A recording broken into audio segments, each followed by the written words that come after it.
Slide ಆಗಿದೆ. ಆ ದುರಂತದಲ್ಲಿ ಲೆಕ್ಕದ ಪ್ರಕಾರ 11 ಜನರು ಟೋಟಲು ಇನ್ವಾಲ್ವ್ ಆಗಿರೋದು.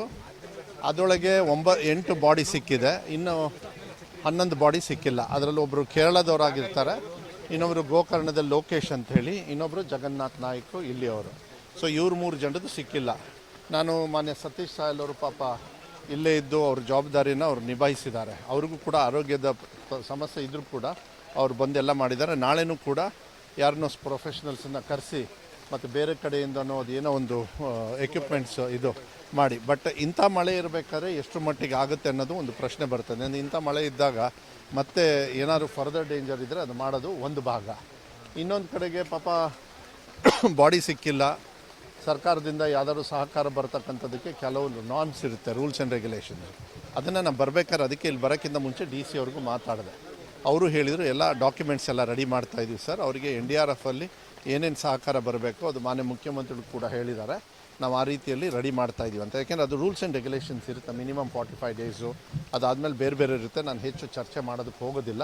ಅದೆಲ್ಲದೂ ಕೂಡ ಆಮೇಲೆ ಅವ್ರದ್ದು ಕನ್ಸಂಟ್ ಬೇಕು, ಫ್ಯಾಮಿಲಿಯವ್ರದ್ದು. ಅದಾದಮೇಲೆ ಅವ್ರಿಗೇನು ಸಹಕಾರ ಬೇಕೋ ಅವರು ನ್ಯಾಷನಲ್ ಡಿಸಾಸ್ಟರ್ ಮ್ಯಾನೇಜ್ಮೆಂಟಲ್ಲಿ ಏನು ಬರಬೇಕೋ ಅದು ಮಾಡೋದು ಒಂದು. ವೈಯಕ್ತಿಕವಾಗಿ ನಾವು ಏನೇ ಸಹಕಾರ ಮಾಡಿದ್ರೂ ಸಾಂತ್ವನಕ್ಕೆ ಅದಕ್ಕೆ ವ್ಯಾಲ್ಯೂ ಇರೋದಿಲ್ಲ. ಯಾಕೆಂದರೆ 3 ಜನರು ಹೆಣ್ಮಕ್ಳು, ಒಬ್ರಿಗೆ ಮದುವೆ ಆಗಿದೆ, ಇನ್ನಿಬ್ಬರು ಎಜುಕೇಟೆಡ್ಡು, ಡಿಪ್ಲೊಮೊ ಓದಿದ್ದಾರೆ, ಇನ್ನೊಬ್ಬರು ಎಂಥದ್ದು ಕಂಪ್ಯೂಟರ್ ಸೈನ್ಸು BCom ಏನೋ ಮಾಡ್ಕೊಂಡಿದ್ದಾರೆ. ಅದಕ್ಕೆ ಅವ್ರಿಗೂ ಕೂಡ ಏನಾದ್ರು ಒಂದು ಜೀವನಕ್ಕೆ, ಯಾಕೆಂದರೆ ತಾಯಿಗೂ ಸ್ವಲ್ಪ BP ಶುಗರ್ ಎಲ್ಲ ಇದೆ ಅಂತ ಹೇಳಿದರು. ನಾನು ಅವರಿಗೆ ಆಮೇಲೆ ಒಂದು ಮನೆಯನ್ನು ಕೇಳಿದರು ಎಲ್ಲ ಈ ಕಡೆ ಭಾಗದ್ದು. ನಾನು ಸತೀಶ್ ಅವ್ರಿಗೂ ಹೇಳಿ ಅವ್ರಿಗೆ ಮನೆ ಹಾಕ್ಸ್ಕೊಡ್ತಕ್ಕಂಥದ್ದು. ಮತ್ತು 6 ಜನರು ಏನು ಮನೆ ಕಳ್ಕೊಂಡಿದ್ದಾರೆ ಅವರಿಗಾಗಲೇ ಸರ್ಕಾರದಿಂದ ಅವರಿಗೆ ಸ್ಯಾಂಕ್ಷನ್ ಆಗಿ ಮನೆ ಕೊಡ್ತಕ್ಕಂಥದ್ದು. ಆಮೇಲೆ ಮೊನ್ನೆನೂ ಕೂಡ ಒಂದು ಹೊಸದಾಗಿ ಒಂದು ನಾರ್ಮ್ಸ್ ತಂದ್ವಿ. ಯಾರ್ಯಾರು ಅಧಿಕೃತವಾಗಿ ಅನಧಿಕೃತವಾಗಿ ಮನೆಗಳಿದ್ದಾವೆ, ಯಾರ್ಯಾರು ಮನೆಗಳನ್ನು ಸಂಪೂರ್ಣವಾಗಿ ಡ್ಯಾಮೇಜ್ ಆಗಿದೆ, ಹೋದ ಸತಿ 5 ಲಕ್ಷ ಅಂತ ಕೊಡೋರು. ಆ ಸಂದರ್ಭದಲ್ಲಿ ತುಂಬ ಅದು ಮಿಸ್ಯೂಸ್ ಆಯಿತು. ಕೆಲವ್ರಿಗೆ ಬರೀ 1 ಲಕ್ಷ ಮಾತ್ರ ಬಂತು, ಬೇರೆಯವ್ರಿಗೆ ಏನೂ ಬರಲೇ ಇಲ್ಲ.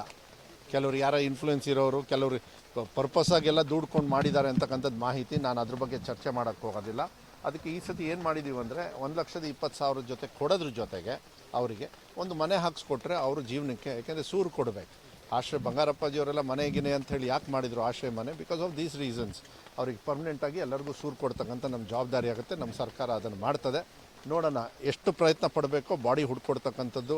ಯಾಕೆಂದರೆ ಡಿಕಂಪೋಸ್ ಆಗುತ್ತೆ, ಏನಾದ್ರು ಅವ್ರು ನಿಜವಾಗ್ಲೂ ತೀರ್ಕೊಂಡು ಹೋಗಿದ್ರೆ ಮಿಸ್ಸಿಂಗ ಇದೆಲ್ಲ ಈಗೆಲ್ಲ ನೋಡಿದರೆ ನಾನು ಅದ್ರ ಬಗ್ಗೆ ಹೆಚ್ಚು ವಿಶ್ಲೇಷಣೆ ಮಾಡೋದಕ್ಕೆ ಹೋಗೋದಿಲ್ಲ. ಸರ್ಕಾರ ಇಂಥ ಸಂದರ್ಭದಲ್ಲಿ ಸಂತ್ರಸ್ತರು ಮತ್ತು ಯಾರು ತೊಂದರೆಯಲ್ಲಿ ಇರ್ತಾರೋ ಅವ್ರ ಜೊತೆಗಿರ್ತದೆ.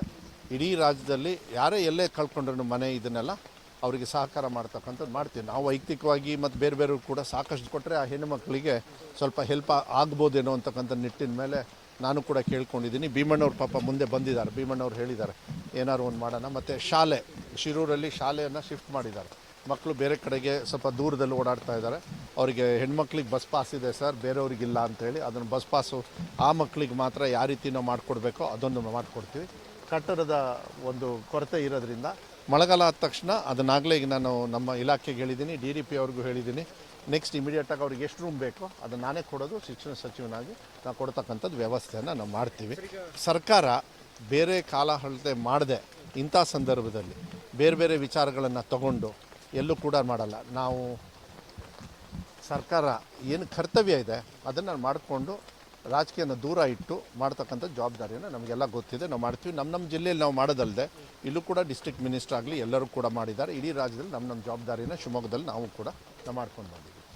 ಡೇಂಜರ್ ಸಿಚುವೇಶನ್ ಯಾರ್ಯಾರಿಗೆ ಮನೆ ಕಳ್ಕೊಂಡಿದ್ದಾರೆ ಅವ್ರಿಗೆ ಕೊಡೋದು ನಮ್ಮ ಜವಾಬ್ದಾರಿ. ಅದನ್ನು ಕೊಡಲೇಬೇಕಾಗ್ತದೆ. ಅಧಿಕೃತವಾಗಿ ಅನಧಿಕೃತವಾಗಿದ್ರೂ ಕೂಡ ಕೊಡಬೇಕು ಅಂಥೇಳಿ ತೀರ್ಮಾನ ಆಗಿದೆ. ಏನಾದ್ರು ಡಿಮಾಂಡ್ ಇರ್ತದೆ ಅದ್ರ ಮೇಲೆ ಕೊಡ್ತಕ್ಕಂಥದ್ದು ವ್ಯವಸ್ಥೆ. ಅಂದರೆ ಮೊನ್ನೆ ಕ್ಯಾಬಿನೆಟಲ್ಲಿ ಅದೇ ತೀರ್ಮಾನ ಮಾಡಿದ್ದು. ಅದು ಮಾನ್ಯ ನಮ್ಮ ಕೃಷ್ಣ ಬೈರೇಗೌಡರು ಇಲಾಖೆಗೆ ಬರ್ತದೆ. ಮಾನ್ಯ ಮುಖ್ಯಮಂತ್ರಿಗಳ ಸಮ್ಮತಿ ಬೇಕಾಗಿತ್ತು. ಮೊನ್ನೆನೂ ಕೂಡ ಹೇಳಿ ಮೊನ್ನೆನೋ ಅವ್ರ ಆರ್ಡರ್ನು ಕೂಡ ಹೊರಡಿಸಿದ್ದಾರೆ. ಸೊ ಎಲ್ಲರಿಗೂ ಸಿಗ್ತದೆ ಯಾರ್ಯಾರು ಮನೆ ಕಳ್ಕೊಂಡಿದ್ದಾರೆ. ಯಾರೋ ಭಾಗಶಃ ಏನಾದ್ರು ಹಾಳಾಗಿದ್ದರೆ ಅವ್ರು ಬರೀ ಸೆಂಟ್ರಲ್ ಗೌರ್ಮೆಂಟ್ ಅವ್ರು ಬರೀ 6,000ನೇ 7,000 ಕೊಡ್ತಾರೆ. ಅದೇನೂ ಉಪಯೋಗ ಇಲ್ಲ. ಅದಕ್ಕೆ ಇನ್ನೊಂದು 53,000 ಸೇರಿಸಿ 43,000 ಸೇರಿಸಿ 50,000 ಕೊಡಬೇಕು ಅಂತ ಹೇಳಿದರು ಏನಾದ್ರು ಸ್ವಲ್ಪ ಹಾಳಾಗಿದ್ದರೆ. So basically will be with the people, ಅವ್ರ ಜೊತೆಗೆ ಇರ್ತೀವಿ, ಕಷ್ಟಕ್ಕೆ ಸ್ಪಂದನೆ ಮಾಡ್ತಕ್ಕಂಥದ್ದು. ಈ ನೋಡಿ ಹೇಳಿಕೆ ಕೊಡೋದಲ್ಲ, ಜನರು ಆಯ್ಕೆ ಮಾಡಿ ಕೂರಿಸಿರ್ತಕ್ಕಂಥ ಸರ್ಕಾರ 2012ನೇ ಘಟನೆನ ತಂದು ಸ್ವಾರ್ಥಕ್ಕೆ ಬಳಸ್ತಕ್ಕಂಥದ್ದು ಎದ್ದು ಕಾಣಿಸ್ತಾ ಇದೆ. ಇವರು ಸ್ವಾರ್ಥಕ್ಕೆ ಮಾಡಿ ಏನಾದರೂ ನಿಜವಾಗ್ಲೂ ಆಯ್ತಪ್ಪ ಇಷ್ಟೊಂದು ಸಹಕಾರ ಮಾಡಿದ್ರಲ್ಲ. ಇವರು ಬರ ಪರಿಹಾರಕ್ಕೆ ಓಡಾಡಿದರು, ಮಳೆಗಾಲದಲ್ಲಿ ಎಲ್ಲದು ಕೂಡ ಎಲ್ಲ ಹೋದರು. ಎಲ್ಲರೂ ಹೋಗಿ ಡೆಲ್ಲಿಯಲ್ಲಿ ಒಂದು ದಿವಸನಾದರೂ ಏನಾದ್ರು ಕೂಗು ಕೊಟ್ಟಿದ್ದಾರನ್ರಿ ಇವರು? ಇವ್ರಿಗೇನು ಮಾನ ಮರ್ಯಾದೆ ಇದೆಯಾ ಇವರಿಗೆ? ಆಯಿತು, 2012ರಲ್ಲಿ ಮಾನ್ಯ ಮುಖ್ಯಮಂತ್ರಿಗಳು ಇಲ್ಲ ಅದರೊಳಗೆ. ಅಲ್ಲಿ ಯಾರು ಕಮಿಟಿಯಲ್ಲಿದ್ದರು? BJPಯವರು, JDS ಅವರು, ಕಾಂಗ್ರೆಸ್ ಅವರು ಇದ್ದರು. ರಾಜೀವ್ ಅಂತ ಹೇಳಿ ಚೇರ್ಮನ್ ಇದ್ದರು. ಅವ್ರನ್ನ ಕಂಟ್ರೋಲ್ ಮಾಡ್ತಾ ಇದ್ದಿದ್ದು ಯಾರು? ಇದೇ ವಿಜೇಂದ್ರ ತಾನೇ.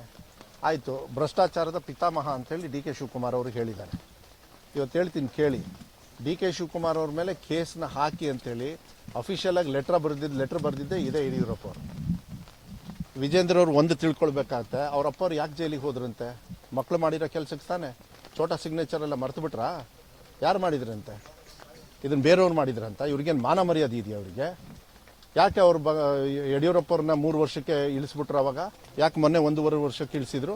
ಇದೇ ವಿಜೇಂದ್ರನ ಕಾಟಕ್ಕೆ ತಾನೆ. ಅವರನ್ನು BJP ಅಧ್ಯಕ್ಷರಾಗಿ ಅವ್ರು ಏನು ಹೋರಾಟ ಮಾಡ್ತಾ ಇದ್ದಾರೆ, ನನಗನ್ಸುತ್ತೆ ಅವ್ರ ಪರವಾಗಿನೇ ಅವ್ರು ಹೋರಾಟ ಮಾಡ್ತಾ ಇದ್ದಾರೆ. ಅದು ಯತ್ನಾಳ್ ಅವರು ಕರೆಕ್ಟಾಗಿ ಹೇಳಿದ್ದಾರೆ. ಫಸ್ಟ್ ಯತ್ನಾಳ್ ಅವ್ರಿಗೆ ಉತ್ತರ ಕೊಡಲಿ, ಆಮೇಲೆ ನಮಗೆ ಬಂದು ಪ್ರಶ್ನೆ ಮಾಡಲಿ. ಯತ್ನಾಳ್ ಅವರು ಬೀದಿಯಲ್ಲಿ ಒಳ್ಳೆ ಅವ್ರನ್ನ ಹಿಗ್ಗಾಮುಗ್ಗ ಬೈತಾ ಇದ್ದಾರೆ. ಅವ್ರು ಕೇಳಿದ ತಕ್ಷಣ ಇಲ್ಲ ನಮ್ಮ ಹಿರಿಯ ನಾಯಕರಂತೆ. ಹಿರಿಯ ನಾಯಕರು ಯಾಕೆ ಬೈತಾ ಇದ್ದಾರೆ ಅಂದರೆ, ನೀವು ಮಾಡಿರೋ ಕೆಲಸಕ್ಕೆ, ಭ್ರಷ್ಟಾಚಾರದ ಕೆಲಸಕ್ಕೆ. ಇವತ್ತು ಕೂಡ ವಿಜೇಂದ್ರ ಅವ್ರ ಮೇಲೆ ಅಫಿಡವಿಟಲ್ಲಿ ಹೇಳಿದ್ದಾರೆ, ನೀವು ಅವ್ರದ್ದು ಎಲೆಕ್ಷನ್ ಅಫಿಡವಿಟ್ ತೆಗೀರಿ. ಎಕ್ಸ್ಟ್ರಾಷನ್, ಮನಿ ಲಾಂಡ್ರಿಂಗ್, 420 ಕೆಲಸ, ಬ್ರೈಬರಿ, ಇನ್ನೂ ಬೇಕಾ ಲಿಸ್ಟ್ ನೋಡಿ ಸ್ವಲ್ಪ. ನೀವು ಹೋಗಿ ತೆಗೆದು ನೋಡಿ. ಅದನ್ನ ಮೈ ಮೇಲೆ ಅವ್ರು ಹಾಕ್ಕೊಂಡು ಊರು ತುಂಬ ನಾ ಭ್ರಷ್ಟಾಚಾರದ ವಿರುದ್ಧ ಹೋಗ್ತೀನಿ ಅಂತ ಹೇಳಿದರೆ, ಮಾನ್ಯ ಯಡಿಯೂರಪ್ಪವ್ರನ್ನ ಯಾಕೆ ಇಳಿಸಿದ್ರು ಅಂತೇಳಿ BJP ಅವ್ರು ಹೇಳ್ಬಿಡ್ಲಿ. ಅವರಿಗೆಲ್ಲ ಗೊತ್ತಿದೆ. ಸರ್ಕಾರ ಇದೆ ಇವಾಗ, ಯಡಿಯೂರಪ್ಪ 100% ಅವ್ರ ಫ್ಯಾಮಿಲಿ ಅಂತಕ್ಕಂಥದ್ದಲ್ಲ. BJPಯವರು ಯಾವ್ದಾದ್ರು ಎಲ್ಲೆಲ್ಲಿ ಭ್ರಷ್ಟಾಚಾರವನ್ನು ಏನೇನು ಮಾಡಿದ್ದಾರೆ, ನಮ್ಮ ಸರ್ಕಾರದಲ್ಲಿ ನಾನು ಇರೋದ್ರಿಂದ ನಾವು ಅದನ್ನು ಜನರ ಮುಂದೆ ತರ್ತಕ್ಕಂಥ ಜವಾಬ್ದಾರಿ ನಾವು ಮಾಡಬೇಕಾಗತ್ತೆ. ಮಾನ್ಯ ಸಿದ್ದರಾಮಯ್ಯವರು ಒಂದು ಹಿಂದುಳಿದ ವರ್ಗದ ನಾಯಕರಾಗಿ ಕಾಂಗ್ರೆಸ್ ಪಕ್ಷದಲ್ಲಿ ಮಾತ್ರ ಇವತ್ತವರೆಗೂ OBCಯಲ್ಲಿ ಹಿಂದುಳಿದ ನಾಯಕರನ್ನ ಮುಖ್ಯಮಂತ್ರಿಗಳು ಮಾಡಿರೋದು ನೆನ್ಪಿಡ್ಕೊಳ್ಳಿ. ಇವರಿಗೆಲ್ಲ ಹೊಟ್ಟೆ ಕಿಚ್ಚು. DK ಶಿವಕುಮಾರ್ ಒಂದು ಸಮಾಜದಲ್ಲಿ, ಒಂದು ಸಮುದಾಯದಲ್ಲಿ ಭಾಳ ಎತ್ತರಕ್ಕೆ ಬೆಳೀತಾ ಇದ್ದಾರೆ. ಅವ್ರಿಗೆ ಜೈಲಿಗೆ ಕಳಿಸಿದ್ದು ಏನಾದ್ರು ಇದ್ದರೆ ಅದು ಮಾನ್ಯ ಯಡಿಯೂರಪ್ಪರ ಕೊಡುಗೆ, ಅದು BJP ಅವ್ರ ಕೊಡುಗೆ. ಆದರೆ ಧೈರ್ಯವಾಗಿ ಹೆಂಗೆ ಬಂದಿದ್ದಾರೆ ನೋಡಿ. ಅವರು ಸುಪ್ರೀಂ ಕೋರ್ಟಲ್ಲಿ ಕೇಸು ವಜಾ ಮಾಡಿದ್ದಾರೆ, ಕೆಲವು ಇನ್ನೂ ಕೂಡ ಫೈಟ್ ಮಾಡಬೇಕು, ಮಾಡ್ತಾರೆ. ಅವ್ರು ಧೈರ್ಯವಾಗಿ ಹೇಳ್ತಾ ಇದ್ದಾರೆ. ಅವ್ರು ಯಾವುದೇ ಭ್ರಷ್ಟಾಚಾರದಲ್ಲ, ಅದು ಭ್ರಷ್ಟಾಚಾರ ಒಂದಿರಲಿ ನೋಡೋಣ. DK ಶಿವಕುಮಾರ್ ಅವ್ರ ಎದುರುಗಡೆ ತಗೊಂಡು ಬನ್ನಿ ನೋಡೋಣ. ಅದೇ ಇವ್ರ ಮೇಲಿದೆ. ಊರು ತುಂಬ ಇದ್ದಾವೆ. ಶಶಿಕಲಾ ಜೊಲ್ಲೆ, ನಿರಾಣಿ, ಇವ್ರದ್ದೆಲ್ಲ ಏನು ಇವ್ರದ್ದು ಕೇಸು? ಅವ್ರದ್ದು ಕೇಸಲ್ಲ. ಯಾಕೆ ಮಾನ್ಯ ಗವರ್ನರು ಇದ್ರ ಬಗ್ಗೆ ಕನ್ಸರ್ನ್ ತಗೊಳ್ಬೇಕಾಗಿತ್ತು ತಾನೆ. ನಾವು ಕೇಳೋ ಅಧಿಕಾರ ಇಲ್ಲದೆ ಇರ್ಬೋದು. ಒಬ್ಬ ಸಾಮಾನ್ಯ ಪ್ರಜೆ ಆಗಿ ನನಗೆ ಕೇಳ್ತಕ್ಕಂಥದ್ದು ನನಗೆ ಬೇಕದು. ಒಂದೇ ಸತಿಗೆ ಒಬ್ಬರನ್ನ ತುಳಿಬೇಕು ಅಂತಕ್ಕಂಥದ್ದನ್ನು ಕೇಂದ್ರ ಸರ್ಕಾರದನ್ನ ತಗೊಂಡು ಹಿಂದುಳಿದ ವರ್ಗದ ನಾಯಕರನ್ನ, ದೇವರಾಜ ಅವರು, ಬಂಗಾರಪ್ಪಾಜಿಯವರು, ವೀರಪ್ಪ ಮೊಯ್ಲಿ ಅವರು, ಧರ್ಮಸಿಂಗ್ ಅವರು, ಈಗ ಮಾನ್ಯ ಸಿದ್ದರಾಮಯ್ಯವರು 5 ವರ್ಷ ಒಂದು ದಿವಸ ಒಂದು ಕಳಂಕ ಇಲ್ಲ ರೀ. ಸರ್ಕಾರ ಉಳಿಸಿ 10 ತಿಂಗಳು ಬರ್ತೀನಿ ಅಂತ ಹೇಳಿದರೆ ನನಗೆ ಅನಿಸುತ್ತೆ ಅವ್ರ ಬುಡಕ್ಕೆ ಬೀಳುತ್ತದು ಕೇಂದ್ರ ಸರ್ಕಾರ. ನಮ್ಮ ಯಾವ ರೀತಿ ಕ್ರಮ ಆಗಬೇಕು ಅಂತ ಹೇಳ್ತಾರೆ? ಎಲ್ಲ ಥರದ್ದು ಆಗಬೇಕು. ಕಾನೂನು ಯಾವಾಗ ಗೆಲ್ಲಬೇಕು? ಕಾನೂನು ಗೆಲ್ಲಬೇಕು ಅಂದರೆ ಯಾರು ತಪ್ಪು ಮಾಡಿದಾರೋ ಅವ್ರಿಗೆ ಶಿಕ್ಷೆ ಆಗಬೇಕು, ಯಾವನೇ ಆಗಲಿ. ಕುಮಾರಸ್ವಾಮಿ ಅವರು ಈಗ ಯಾರೇ ಆಗಲಿ ಅವರು ಸವಾಲಾಗಿದ್ದಾರೆ 10 ತಿಂಗಳಲ್ಲಿ. ನಾನು ಯಾರು ಏನು ಭವಿಷ್ಯ ಹೇಳಿದ್ರೆ ಏನು ಹೇಳ್ತಾ ಎಷ್ಟು ಅವಾಗಿಂದ ಹೇಳ್ತಾರಂತೆ ಭವಿಷ್ಯ. 1.5 ವರ್ಷ 1.25 ವರ್ಷ ಆಯ್ತು ನಮ್ಮ ಸರ್ಕಾರ ಇದ್ದು. ಗ್ಯಾರಂಟಿಗಳನ್ನ ಏನು ಕೊಟ್ಟಿದ್ದೀವಿ, ಮಾತು ಕೊಟ್ಟಂಗೆ ಉಳಿಸ್ಕೊಂಡಿದ್ದೀವಿ. ಚುನಾವಣೆಯಲ್ಲಿ ಹೋದ ಸತಿ 0 ಇತ್ತು, 9 ಗೆದ್ದಿದ್ದೀವಿ.